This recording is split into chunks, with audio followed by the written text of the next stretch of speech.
Welcome back to your channel Vidyarthi. तो अब हम लोग स्टार्ट करने जा रहे हैं गवर्नमेंट ऑफ इंडिया एक्ट 1858। 1833 ईस्वी तक का जो गवर्नमेंट से मतलब ब्रिटिश भारत में जो 1833 ईस्वी तक का जितना भी एक्ट वगैरह आया है, चार्टर एक्ट हो या रेगुलेटिंग एक्ट हो, वो सारा हम लोग कंप्लीट कर चुके हैं। और अब हम अपने अगले topic government of India act 1858 पे आ रहे हैं। ठीक है, तो अब स्टार्ट करते हैं गवर्नमेंट ऑफ इंडिया एक्ट को कहते क्या थे। ठीक है, सबसे पहले कि इसका नाम क्या है, तो हम इसे कहते हैं एक्ट ऑफ गुड गवर्नेंस। हम इसे क्या कहते हैं? Act of good governance. पहला बात तो ये है, अगर प्रश्न आ जाए कि गुड गवर्नेंस वाला एक्ट किसे कहते हैं, अगर प्रश्न आ जाए कि गुड गवर्नेंस वाला एक्ट आखिर किसे कहते हैं, तो गवर्नमेंट ऑफ इंडिया एक्ट 1858 को ही एक्ट ऑफ गुड गवर्नेंस कहा जाता है। गुड गवर्नेंस मतलब क्या होता है? अच्छा शासन, सुशासन भी आप इसको कह सकते हैं। हिंदी में सबसे बढ़िया जो इसका टर्म है वो है सुशासन। आपको पता होगा, बिहार के लोगों को यह पता होगा कि नीतीश कुमार को सुशासन बाबू के नाम से जाना जाता है। कब और क्यों? कारण यह है कि जो लालू यादव का टाइम पीरियड था, उस समय में क्राइम बहुत ज्यादा बढ़ गया था। उस समय जब पुराने जमाने, मतलब बहुत पुराना नहीं, थोड़ा ज्यादा मम्मी पापा ये लोग के एज के टाइम पे, है ना, तो उस समय काफी क्राइम बढ़ गया था। तो उस समय जब नीतीश कुमार आए थे तो वो काफी ज्यादा कंट्रोल किए थे क्राइम को, और उस वजह से उनको सुशासन बाबू कहा जाता था। सुशासन मतलब जो प्रशासन को अच्छे से चला सके, है ना, गवर्नेंस अच्छा कर सके, तो इसका नाम था एक्ट ऑफ गुड गवर्नेंस। ठीक है, आप बताइए कि ये जो गुड गवर्नेंस वाला एक्ट था, या एक्ट ऑफ 1858 था, ये क्यों आया? गवर्नमेंट ऑफ इंडिया एक्ट 1858 के आने का कारण क्या था, रीजन क्या था? देखिए, इसका जो मेन कारण था, मेन इमीडिएट कारण, वो था 1857 का रिवॉल्ट ऑफ 1857 जो था, वही इसका मेन कारण था। ठीक है, मेन कारण कह लीजिए या इमीडिएट कारण कह लीजिए, इमीडिएट कॉज। इमीडिएट कॉज मतलब होता है तत्कालिक कारण। ठीक है, क्या कह सकते हैं कि तात्कालिक कारण जो था वो था 1857 का विद्रोह। ठीक है, मगर आपको पता है क्या 1857 का विद्रोह नहीं होता तो क्या कभी भी ब्रिटिश इंडिया में, यानी British east India company Bharat में जितने क्षेत्रों को हड़पी हुई थी, क्या कभी भी वहां पर ब्रिटिश क्राउन, यानी ब्रिटिश का जो सम्राट था ब्रिटेन का, मेनली वो क्या थी, क्वीन एलिजाबेथ ये लोग, यानी सम्राज्ञी, क्या उन लोगों का नजर, क्या ब्रिटिश सांसद का नजर भारत पे नहीं पड़ता? मेरा क्वेश्चन ये है कि मान के चलिए 1857 का विद्रोह हुआ, उसके वजह से 1858 में तुरंत आया एक जो है कानून, और उसमें कहा गया कि अब शासक कौन होगा? अब शासक राजा होगा। कहाँ का राजा? ब्रिटेन का राजा या ब्रिटेन की रानी। उस समय रानी ही थी, तो रानी। ठीक है, तो ब्रिटेन की जो रानी है, अब उसका शासन होगा भारत पर, ना कि किसका शासन होगा? कंपनी का। कंपनी के शासन को खत्म कर दिया गया। किस समय? कंपनी के शासन को 1858 के गवर्नमेंट ऑफ इंडिया एक्ट में खत्म कर दिया गया, और बोला गया कि अब शासन जो करेंगी, है ना, वो कौन करेंगी? वो क्राउन के द्वारा शासन किया जाएगा, यानी कि क्वीन या फिर किंग के द्वारा शासन किया जाएगा। किस पे शासन किया जाएगा? भारत अधिकृत क्षेत्रों पर, मतलब कंपनी अधिकृत भारतीय क्षेत्रों पर। ठीक है, कंपनी के द्वारा ऐसे टेरिटरीज, ऐसे क्षेत्र जो company, British east India company हथिया करके रखी थी, उसी को, ठीक है, उस पे शासन कौन करेगा भाई? क्वीन या किंग। इसको हम एक बात में बोले तो क्राउन। ठीक है, राजा। अब बात करते हैं, क्या आपको लगता है कि अगर ये इतना तगड़ा रिवॉल्ट 1857 का एकदम जबरदस्त वाला विद्रोह नहीं होता तो क्या इस क्राउन का नजर भारत पे नहीं था कि कंपनी से छीन करके सारा पावर, इस कंपनी से सारा पावर छीन करके ये क्राउन ब्रिटिश पार्लियामेंट, ये लोग क्या चाह रहे थे? वो चाह रहे थे कि हम लोग सारा पावर इस कंपनी से छीन लें और भारत जैसे बढ़िया क्षेत्र, बढ़िया मतलब जो ज्यादा अच्छा, जहां से फसल होता है, नील का उत्पादन होता है, सूती वस्त्र ये सब का उत्पादन होता है ना, तो उस उतना बढ़िया क्षेत्र को क्राउन अपने कंट्रोल में करना चाहता था। क्राउन क्या चाहता था कि उसको कंट्रोल में कर ले, किसको? इंडिया को। ठीक है, कारण था इसका प्रॉफिटेबल नेचर या प्रॉफिटेबल इन्वायरमेंट। इंडिया यानी भारत जो है आपका, उसका लोकेशन ही ऐसा है ना कि वहां पर हर तरीके के फल फूल और हर तरीके का जो है माने व्यवसाय किया जा सकता है। जैसे इसके इन्वायरमेंट के, अगर हम इसके पर्यावरण पे बात करें भारत के, तो यहाँ पे हम सूती वस्त्र भी उगा सकते हैं, है ना, ऊनी वस्त्र भी यहाँ पे उगाया जा सकता है ना, कश्मीर में पश्मीना का भी वूल मिल जाता है। उसके बाद आपको सी प्रोडक्ट्स भी मिल जाएंगे, क्योंकि यहाँ पर क्या है, भारत 7516 7516.6 किलोमीटर का समुद्री बाउंड्री बनाता है। ठीक है, पूरा भारत मिलाकर के, अंडमान निकोबार ये सब जोड़ के। ठीक है, तो सी प्रोडक्ट्स भी मिल जाएंगे, है ना, और उसके अलावा प्लेन एरिया भी हमारे पास जबरदस्त है, मैदानी इलाका भी जबरदस्त है, जिस कारण से हमारे यहाँ एग्रीकल्चर यानी जो एग्रेरियन प्रोडक्ट है, खाने पीने का सामान, वो भी यहाँ पे आसानी से बढ़िया मात्रा में मिल जाएगा। जंगल भी यहाँ पर बहुत मिलेगा, क्योंकि हमारे यहाँ पठारी क्षेत्र भी है, और पठारी क्षेत्रों में हम क्या देखते हैं, पठारी क्षेत्रों में हम क्या देखते हैं, मिनरल्स यानी कि खनिज की अधिकता होती है, तो मिनरल्स भी हमारे यहाँ बड़े आसानी से मिल जाएगा।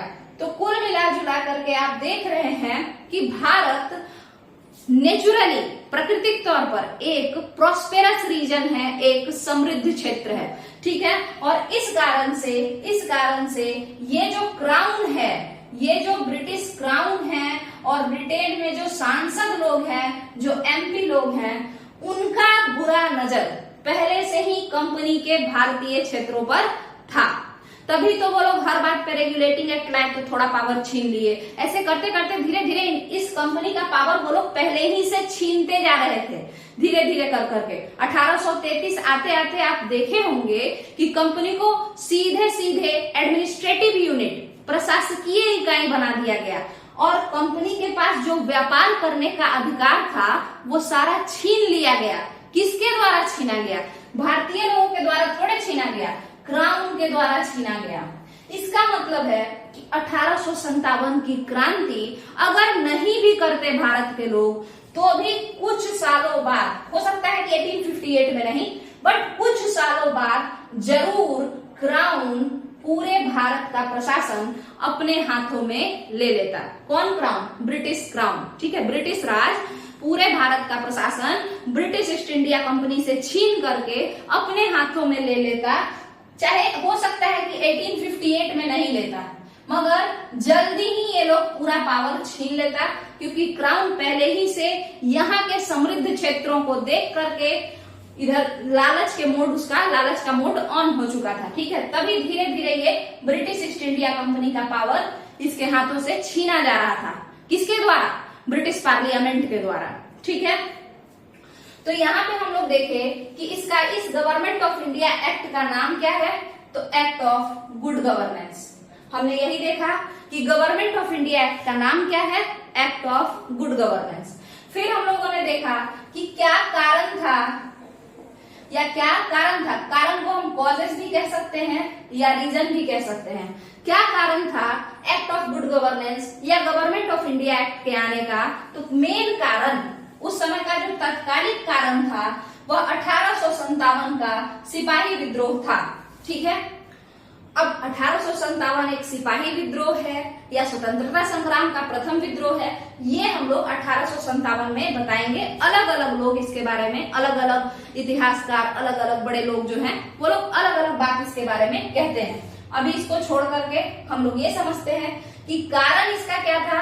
1857 की क्रांति तत्कालिक कारण मतलब अगल बगल जो घटित हुआ वो कारण, बट इसके अलावा एक छुपा हुआ कारण ये था कि आज नहीं तो कल, चाहे 1857 की क्रांति होती या नहीं होती, आज नहीं तो कल ये ब्रिटिश क्राउन, ब्रिटिश राज कंपनी से सारा पावर छीन करके भारत में कंपनी के अधिकार वाले सभी टेरिटरी, सभी क्षेत्रों को अपने हाथ में ले ही लेता। क्यों? क्योंकि भारत भौगोलिक तौर पर जियोग्राफिकली बहुत ज्यादा क्या है, समृद्ध है, बहुत ज्यादा प्रॉस्पेरस है। ठीक है, तो यहाँ पे हम लोग causes of arrival of government of India act 1858 पढ़ लिए हैं, यानी क्या क्या कारण था कि गवर्नमेंट ऑफ इंडिया एक्ट 1858 देखने को मिला। ठीक है, तो अब हम आगे देखेंगे। अब बात करेंगे कि गवर्नमेंट ऑफ इंडिया एक्ट के प्रोविजंस क्या क्या थे। ठीक है, तो पहला प्रोविजन आपको पता है कि पहला जो इसकी पहली विशेषता जो थी वो था कि क्राउन यानी राजा या सम्राट या साम्राज्य भी कह सकते हैं, क्योंकि क्वीन भी तो थी, क्वीन ही थी इंपॉर्टेंट। ठीक है, तो इनका रूल आ गया, इन्हीं का शासन आ गया। ठीक है, और आपको पता है ये बात क्या कि जो ब्रिटेन के लोग थे ना, वो लोग एक अलग ही सुपीरियोरिटी कॉम्प्लेक्स से ग्रसित थे। सुपीरियोरिटी कॉम्प्लेक्स मतलब समझते हैं, मतलब होता है कि हम ही सबसे काबिल हैं, हम ही से दुनिया चलेगा, हम ही नारायण हैं, हम ही दुनिया चला पाएंगे, नहीं तो फिर दुनिया चले तो कैसे चले। इससे ग्रसित थे ब्रिटेन के लोग। ठीक है, खुद अपना बड़ाई कर लेते थे, किसी को टॉर्चर करके कहते थे कि भाई तुमको टॉर्चर करना जरूरी था, तुम्ही को तो सभ्य बनाने के लिए हम टॉर्चर कर रहे थे। और इसी को कहते हैं व्हाइट मैन्स बर्डन। ठीक है, ये खुद से ही ये लोग एक बोझ लिए थे। व्हाइट मैन्स बर्डन माने गोरे लोगों के ऊपर एक बोझ है कि धरती पे जितने असभ्य लोग हैं, जैसे भारत के लोग, अफ्रीका के लोग, उन सबको सभ्य बनाना है। ये कौन कहता था? ये ब्रिटेन के बेवकूफ लोग, गंवार लोग कह लीजिए, या ऐसा कह लीजिए ज्यादा काबिल समझने वाले लोग, सुपीरियोरिटी कॉम्प्लेक्स से ग्रसित लोग ऐसा कहते थे। ठीक है, तो इनका लक्षण ऐसा ही था, जो करते थे कहते थे तुम्हारे भले के लिए कर रहे हैं। ऐसे कुछ अजीब लोग हर किसी के लाइफ में रहते हैं जो कि कुछ भी गलत सलत कर देते हैं और कहते क्या है, कह रहे तुम्हारे भले के लिए ही कर रहे हैं, है ना, तुम्ही को समझाने के लिए कर रहे हैं। ठीक है, तो इनका ऐसा ही नेचर था इन लोगों का। तो आपको पता है खुद ही जो करते थे उसका बड़ाई कर देते थे। ठीक है, और इसी कारण से आप देखेंगे कि जब ये गवर्नमेंट ऑफ इंडिया एक्ट 1858 आया तो इसको ये खुद ही से कह दिए, ब्रिटेन के लोगों ने ही खुद से कह दिया, ना कि भारत के लोगों ने, ब्रिटेन के लोगों ने ही खुद से कह दिया कि ये कैसा एक्ट है, ये कैसा एक्ट है, तो ये गुड गवर्नेंस का एक्ट है। माने ये अधिनियम सुशासन के लिए लाया जा रहा है, ये खुद से कह दिए। ऐसा नहीं है कि भारतीय लोगों ने कहा कि वाह कितना बढ़िया अधिनियम आया है, कितना बढ़िया शासन चल रहा है, नहीं, खुद ही अपने मुंह मियां मिट्ठू होते रहते थे ये लोग। ठीक है, तो यहाँ पे जब रूल ऑफ क्राउन आया, माने राजा रानी का शासन कह लीजिए, ब्रिटिश राज का शासन जब आया, तो इसमें ये कह दिया गया कि भाई चूंकि ब्रिटिश राज का शासन आ गया है, किसी कंपनी, मामूली कंपनी का शासन अब नहीं है, चूंकि ब्रिटिश राज का शासन है, तो अब अच्छा शासन ही होगा। ठीक है, दूसरी बात आपको पता है कि जब ये हुआ कि राजा या रानी जो भी कहिए, इनका शासन जब हो जाएगा, तो फिर आप बताइए कि कंपनी में जो डुअल गवर्नेंस था, कंपनी में क्या था? कंपनी में दो तरीके का शासन नहीं था, प्रशासक दो तरीके के थे। एक तो वो लोग जो कंपनी खोले थे, यानी ऑनर ऑफ द कंपनी, मालिक जो थे कंपनी के, ब्रिटिश ईस्ट इंडिया कंपनी के, जिनको हम डायरेक्टर कहते थे, बोर्ड ऑफ डायरेक्टर या कोर्ट ऑफ डायरेक्टर। डायरेक्टरों के ग्रुप को हम लोग क्या कहते हैं? बोर्ड ऑफ डायरेक्टर या कोर्ट ऑफ डायरेक्टर। ठीक है, और एक और प्रशासक कैसे थे, वे थे जो कि ब्रिटिश सांसद थे, यानी जिनको ब्रिटिश पार्लियामेंट द्वारा भेजा गया था, ब्रिटिश पार्लियामेंट द्वारा भेजा गया था, और जो कि ब्रिटेन के ही एमपी थे, जो ब्रिटेन में ही सांसद थे, है ना, और उनको भेजा गया था कंपनी को कंट्रोल करने के लिए। कंपनी को कंट्रोल करना मतलब कंपनी के विभिन्न मामलों को कंट्रोल करने के लिए, और इसीलिए इन एमपीज को कंट्रोलर कहा जाता था। और इस एमपी के इन कंट्रोलरों के ग्रुप को बोर्ड ऑफ कंट्रोलर कहा जाता था। इन कंट्रोलरों के ग्रुप को बोर्ड ऑफ कंट्रोलर कहा जाता था। ठीक है, अब आप बताइए, दो तरीके का शासन चल रहा है। एक प्रशासक है वे लोग जो कंपनी का निर्माण किए हैं, है ना, और एक है वे लोग जो कंपनी को कंट्रोल करने के लिए आए हैं, ब्रिटिश राज के तरफ से आए हैं। तो अब आप कह सकते हैं कि कंपनी में दो जगह प्रशासक है। इसका मतलब है कंपनी में दोहरा प्रशासन चल रहा है। कंपनी में कैसा प्रशासन चल रहा है, दोहरा प्रशासन चल रहा है। इसका हिंदी इंग्लिश वर्जन क्या हुआ, डुअल गवर्नेंस इन कंपनी। क्या हुआ इसका इंग्लिश वर्जन, डुअल गवर्नेंस इन कंपनी। ये क्लियर है। अब आप समझिए, चूंकि ये कहा जा रहा है 1858 में, और आपको एक और बात बता दें, ये जो दो शासक का व्यवस्था कंपनी में हुआ था, ये 1784 के पिट्स इंडिया एक्ट में हुआ था। 1784 के पिट्स इंडिया एक्ट में हुआ था। दो शासक आ गए थे कंपनी में। ठीक है, अब बात को समझते हैं। तो यहाँ पे हम देखते क्या है कि शासन का बागडोर अब किसके हाथ में चला गया है, राजा के हाथ में। कंपनी से छिना करके क्राउन के हाथ में चला गया है, सम्राज्ञी या सम्राट के हाथ में चला गया है। इसका मतलब है कि अब कंपनी का जो रूल है, रूल ऑफ कंपनी, वो खत्म हो गया है। कंपनी का शासन खत्म हो गया है। इसका यही मतलब है ना। अगर हम कहें कि आज से नरेंद्र मोदी के जगह पे अमित शाह पीएम है, इसका मतलब क्या है, इसका मतलब है नरेंद्र मोदी का शासन खत्म हो गया है। ठीक है, तो यही चीज है। तो जब रूल ऑफ कंपनी खत्म हो गया, तो कंपनी में जो दो प्रशासक थे, एक जो कंपनी के डायरेक्टर लोग थे और दूसरे जो कंपनी को कंट्रोल करने आए थे, ये दोनों प्रशासक क्या अब रूलर रहे? नहीं रहेंगे, क्योंकि जब कंपनी ही नहीं है शासन करने के लिए, तो फिर कंपनी का डायरेक्टर कैसा और किस कंपनी को कंट्रोल करेगा कोई। तो इसीलिए आप देखेंगे बोर्ड ऑफ डायरेक्टर और बोर्ड ऑफ कंट्रोलर जो संस्था थी, जो प्रशासकीय इकाई थी, एडमिनिस्ट्रेटिव यूनिट थी, उसको खत्म कर दिया गया। बोर्ड ऑफ कंट्रोलर भी खत्म, बोर्ड ऑफ डायरेक्टर भी खत्म। क्यों? क्योंकि कंपनी ही खत्म हो गई ना। अब कंपनी रूलर नहीं थी। रूलर कौन था? रूलर क्राउन है अब। ठीक है, चलिए अब इसके बाद हम लोग समझेंगे आगे, इस बात को समझते हैं। तो अब चूंकि यहाँ पर हम देखते हैं कि क्राउन का शासन हो गया है, तो जिस तरीके से कंपनी में दो तरीके के प्रशासक हुआ करते थे, बोर्ड ऑफ कंट्रोलर और बोर्ड ऑफ डायरेक्टर, क्राउन को भी यहाँ शासन चलाने के लिए कुछ लोगों की आवश्यकता तो पड़ेगी ना। हाँ, तो वो कौन कौन से लोग थे जो कि क्राउन के तरफ से भारत पे शासन कर रहे थे? तो देखिए कुछ इतने लोग थे। सबसे पहले secretary of India. Secretary of India हम लोग कौन कौन सा देख लिए? रूल ऑफ क्राउन समझ चुके हैं, board of controller, board of director खत्म हो चुका है। अब हम secretary of state for India पढ़ रहे हैं। तो देखिए सेक्रेटरी ऑफ इंडिया यानी भारत सचिव, भारत का सचिव। ठीक है, तो अभी सचिव इधर से होता है, उधर से थोड़ा देख लीजिएगा। ठीक है, तो भारत का सचिव ये कौन इंसान था?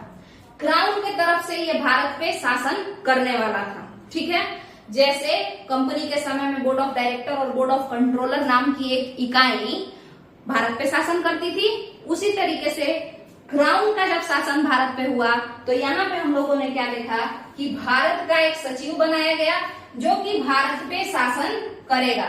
ठीक है, ये भारत का सचिव कौन होता था? तो भारत का सचिव जो था वो कौन था? ठीक है, जो कि क्राउन के तरफ से शासन करने के लिए भारत पे भेजा गया था। तो आपको बता दें कि ये ब्रिटिश पार्लियामेंट में भारत का सचिव कौन होता था? ये ब्रिटिश संसद में एमपी होता था, यानी सांसद होता था, और इसी को भारत का सचिव बना दिया जाता था। आप यूं कह सकते हैं कि भारत मंत्री की तरह ये होता था, यानी भारत से रिलेटेड जितने भी मैटर्स होंगे उसका सारा डिसीजन ये लेता था भारत का सचिव। यही फाइनल अथॉरिटी होता था, मतलब इसको कोई विचार विमर्श दे सकता है, इसको कोई एडवाइस दे सकता है, मगर कोई इंसान इससे ये नहीं कहेगा कि तुमको यही बात मानना पड़ेगा, क्योंकि इसके पास क्या है? सुप्रीम पावर है, फाइनल अथॉरिटी है। भारत से रिलेटेड किसी भी मैटर पे जो है डिसीजन लेने का इसके पास सुप्रीम पावर है। ये कौन है? ये ब्रिटिश पार्लियामेंट में एमपी है। तो क्या ये भारत में रहता है? नहीं रहता है। ठीक है, ये वही रहता है, ब्रिटेन रहता है, ब्रिटेन के पार्लियामेंट में अपना काम देखता है। ठीक है, अब आप देखेंगे कि इसको पूरे भारत में जितना भी ब्रिटेन का टेरिटरी है, यानी मेनली जो ब्रिटिश ईस्ट इंडिया कंपनी जो हड़पा है, उन सब के लिए नियम इसको बनाना है, और ये रहता खुद कहाँ है? विदेश रहता है। तो इस वजह से अब इसको इतना बड़ा एरिया का नियम बनाना है, तो कुछ लोग इसके सलाहकार होने चाहिए। कुछ लोग क्या होने चाहिए? इसके सलाहकार होने चाहिए, है ना? ऐसे लोग जो इसको सलाह दे सके, इसको एडवाइस कर सके। ठीक है, तो ऐसे ही कुछ लोगों की संस्था बनाई गई, ऐसे ही कुछ लोगों का ग्रुप बनाया गया जो भारत के सचिव को भारतीय मामलों के लिए सजेशन दे सके, सलाह दे सके। और ऐसा कोई भी ग्रुप जो किसी को सलाह देता है, हम उसे क्या कहेंगे? हम उसे एडवाइजरी काउंसिल कहेंगे।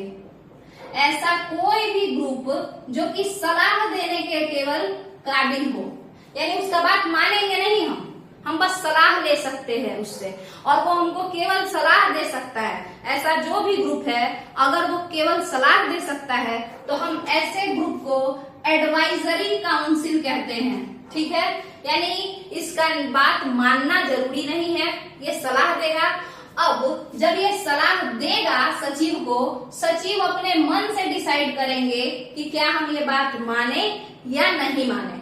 ठीक है, अब देखिए ये जो एडवाइजरी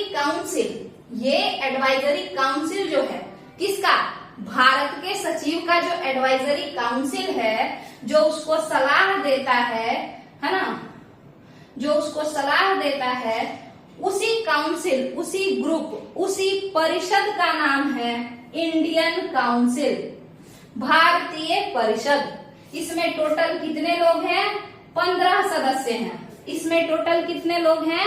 15 सदस्य हैं। ये सब आपका बीपीएससी और बीपीएससी टीआरई वगैरह जो होता है, यहाँ तक कि यूपीएससी में भी ये प्रोविजन एमसीक्यू करके पूछ लेगा।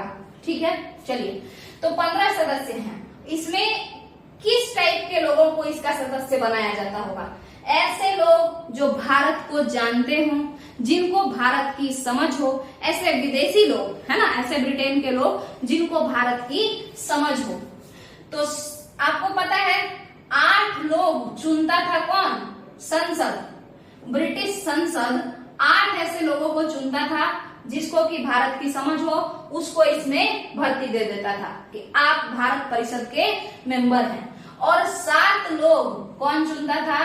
कंपनी, क्योंकि कंपनी वहां पे कई सालों से शासन की है, तो उसको आइडिया है, और वहां इस जो कंपनी जिन लोगों को जानती है उन लोगों को भी आइडिया है, तो 7 उन लोगों को भी रखा जाता था इस इंडियन काउंसिल में, जो भारत के सचिव को भारतीय मामलों में सजेशन दे सके, भारत के सेक्रेटरी को। क्या यहां तक का क्लियर है? क्या इंडियन काउंसिल और सेक्रेटरी ऑफ स्टेट क्लियर है? तो आपका ये वाला टॉपिक भी हो गया और ये वाला टॉपिक भी हो गया। इसके बाद एक लास्ट टॉपिक जो बचता है, दो टॉपिक और बचता है। एक है पोर्टफोलियो सिस्टम और दूसरा है पील कमीशन। ठीक है, उसको हम लोग समझ लेते हैं। आपको पता है कि यहाँ पे जब 1857 की क्रांति हुई, तो 1857 की क्रांति के बाद गुड गवर्नेंस आया। और अच्छा प्रशासन कौन कह रहा है कि एक अच्छा प्रशासन आया है? ये खुद ब्रिटेन के लोग कह रहे हैं, हम लोग नहीं कह रहे हैं, ब्रिटेन के लोग कह रहे हैं। अच्छा प्रशासन लाने का मतलब है, हम किस प्रशासन को अच्छा कहेंगे? ऐसा प्रशासन जिसमें हेल्थ पे भी ध्यान दिया जा रहा हो, जिसमें एजुकेशन पे भी ध्यान दिया जा रहा हो, जिसमें डेवलपमेंट, कैसा डेवलपमेंट? इंफ्रास्ट्रक्चरल डेवलपमेंट पे भी ध्यान दिया जा रहा हो। अब यहाँ पे हिंदी मीडियम में पढ़ने वाले लोगों को दिक्कत होगा। इंफ्रास्ट्रक्चरल डेवलपमेंट मतलब क्या होता है? मतलब अवसंरचना निर्माण, है ना। मतलब इसका क्या होता है? जैसे आपको हेल्थ अच्छा करने के लिए आपको हॉस्पिटल बनाना पड़ेगा, और हॉस्पिटल हेल्थ का इंफ्रास्ट्रक्चर हुआ, ठीक है, बिल्डिंग ये सब बनाना। एजुकेशन के लिए आपको स्कूल बनाना पड़ेगा, तो ये स्कूल एजुकेशनल इंफ्रास्ट्रक्चर हुआ, है ना, अवसंरचना हुआ, है ना, शिक्षा से रिलेटेड। इसके बाद आपको रोड बनाना पड़ेगा, है ना, जिससे कि ट्रांसपोर्टेशन सुविधा मिले। तो इन सारा चीज पे अलग अलग, एग्रीकल्चर पे ध्यान देना पड़ेगा, ठीक है, तब हम कहेंगे कि भाई अच्छा प्रशासन है। यानी अलग अलग चीजों पे, हर चीज पे अगर कोई सरकार ध्यान दे, तभी हम कहते हैं कि ये प्रशासन एक अच्छा प्रशासन है। जैसे अभी के एग्जाम्पल में हम देखें तो आज जो हमारे पीएम हैं श्री मोदी जी, तो पीएम साहब जो हैं ये साइंस एंड टेक पे काफी ध्यान दिए, है ना। जैसे मंगलयान हो गया, चंद्रयान हो गया, ये सब चीज पे बहुत ध्यान दिए, है ना। मगर आप देखेंगे आर्मी पे भी इन्होंने काफी ध्यान दिया। एक अग्निवीर स्कीम ला करके थोड़ा सा गड़बड़ हो गया, बट आर्मी पे भी इन्होंने काफी ध्यान दिया। मगर अनएम्प्लॉयमेंट के इशू को वो उतना ज्यादा ध्यान नहीं दिए, है ना। अनएम्प्लॉयमेंट का जो इशू है, बेरोजगारी की जो समस्या है, उस पर वो ध्यान नहीं दिए। तो कई लोग क्या कहते हैं कि ये भी कोई शासन है, ये अच्छा शासन नहीं है, ठीक है। तो इसका मतलब है अच्छा शासन हम उस शासन को कहेंगे जहां पर हर क्षेत्र में ध्यान दिया जा रहा हो, ठीक है। तो इसी कारण से हम हर क्षेत्र पे कैसे ध्यान दे सकते हैं? अगर हम हर क्षेत्र के लिए अलग अलग विभाग बना दें, अलग अलग विभाग बना दें, ठीक है। कोई इंसान हर क्षेत्र पे तभी ध्यान दे सकता है जब हर क्षेत्र के लिए अलग अलग विभाग बना दिया जाए, ठीक है। और अलग अलग विभाग के निर्माण को ही हम पोर्टफोलियो सिस्टम कहते हैं। हम क्या कहते हैं? पोर्टफोलियो सिस्टम कहते हैं। क्लियर है?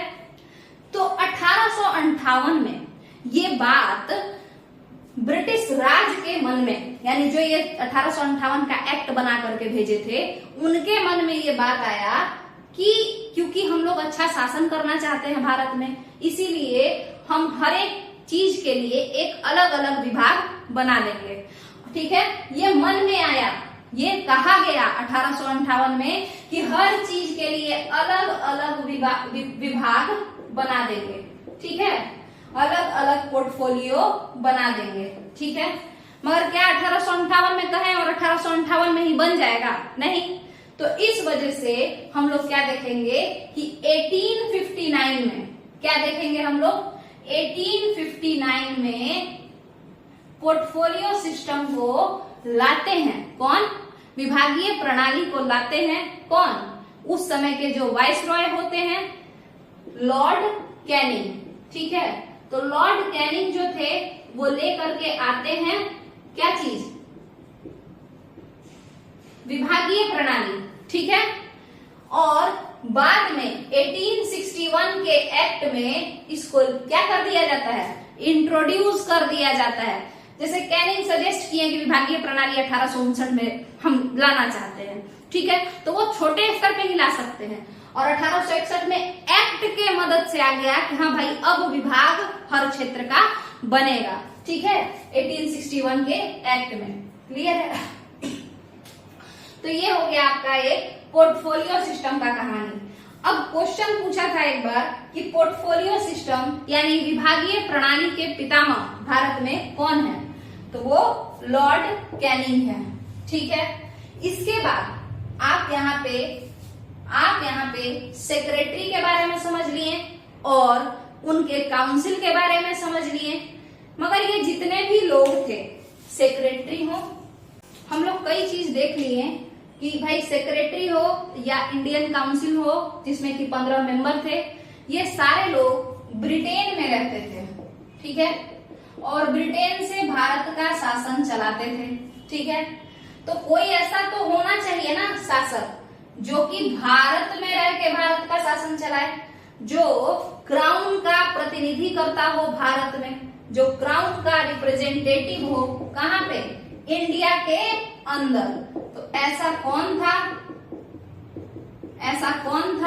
तो आपको पता है पहले के जमाना में 1857 के पहले जो लोग यहाँ पे गवर्नर जनरल ऑफ इंडिया थे, जो गवर्नर जनरल ऑफ इंडिया था, जो कि यहीं रहता था, उसी को क्राउन कहे कि तुम आज से यानी 1858 से मेरे प्रतिनिधि करता हो, क्या हो, मेरे प्रतिनिधि करता हो भारत के अंदर, मेरे रिप्रेजेंटेटिव हो भारत के अंदर। और इस रिप्रेजेंटेटिव का नाम क्राउन ने क्या दिया, वाइस रॉय, ठीक है, वाइस रॉय। वाइस शब्द ही होता है जैसे वाइस प्रेसिडेंट, प्रेसिडेंट का निचला वाला, तो उस तरीके से समझ लीजिए। वाइस रॉय नाम पड़ गया, इसी गवर्नर जनरल को पोस्ट दे दिया गया कि आज से तुम क्राउन के प्रतिनिधि करता हो, कंपनी के आदमी नहीं हो। क्लियर है? तो जो पहला वाइसरॉय बना ब्रिटिश इंडिया में, तो वो कौन थे, कैनिंग साहब थे, ठीक है। और अंतिम governor general, last governor general of India कौन थे, वो भी कैनिंग साहब ही थे। 1857 के बाद 1858 में 1858 में इन्हीं को वाइसरॉय घोषित कर दिया गया, जो क्राउन है उनका प्रतिनिधिकर्ता घोषित कर दिया गया भारत के अंदर। क्या यहां तक का क्लियर है? तो अब आपका केवल एक टॉपिक बचता है और वो है पील कमीशन, ठीक है, पील आयोग। ये क्या है और ये इस 1858 से कैसे रिलेटेड है, इसको हम लोग देखेंगे। आपको पता है कि ये गवर्नमेंट ऑफ इंडिया एक्ट सुशासन के लिए आया था। अच्छा शासन में बहुत तरीके का चीज तो ब्रिटिश सरकार या ब्रिटिश क्राउन ने अपने तरफ से सुधार किया है ना, जैसे कंपनी को हटा के खुद इंटरफेयर किया। ब्रिटिश में एक जो मंत्री था सांसद, उसको यहाँ का भारत सचिव या भारत मंत्री बना दिया और बहुत सारा चीज अपने अंडर में फेरबदल किया। मगर आपको पता है कि जनता अगर बगावत कर दे, मान के चलिए राजा अपने अंदर बहुत सारा सुधार करे, मगर जनता खुद बगावत कर दे, रिवॉल्ट कर दे, तो क्या अच्छा शासन आ सकता है? नहीं आ सकता है।